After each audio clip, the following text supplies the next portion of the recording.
Halo semua, perkenalkan nama saya Priska Fientika Widiatama dari kelas Etika TIA dan NRP 5026251170.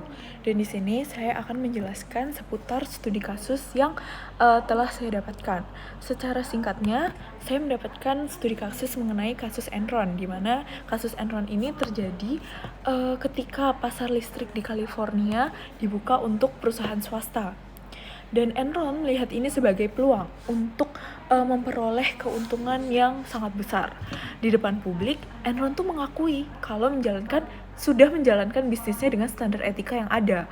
Namun pada kenyataannya, beberapa karyawannya justru memanfaatkan celah aturan dan melakukan manipulasi demi meningkatkan keuntungan.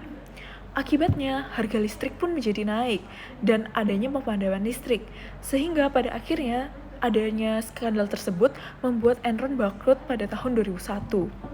Dan dari kasus ini bisa dilihat bahwa CEO dan karyawan Enron memiliki cara pandang yang berbeda terhadap bisnis perusahaan. Di mana dari sisi CEO sendiri, dia tuh melihat perusahaan itu sebagai perusahaan yang etis dan sudah melakukan aturan yang ada. Namun sebaliknya, karyawannya melihat aturan tersebut sebagai suatu celah untuk bisa memanfaatkan dan mendapatkan keuntungan yang lebih besar. Perbedaan cara pandang inilah yang bisa mendorong sebagian karyawannya untuk melakukan praktik yang tidak etis. Dan jika saya diposisikan sebagai karyawan tersebut dan saya mengetahui adanya praktik tersebut, pastinya saya tidak akan terlibat dan saya akan mencoba untuk melaporkan kepada pihak yang berwenang. Namun jika dari perusahaan tersebut tidak ada perubahan, saya akan memilih keluar dari perusahaan tersebut.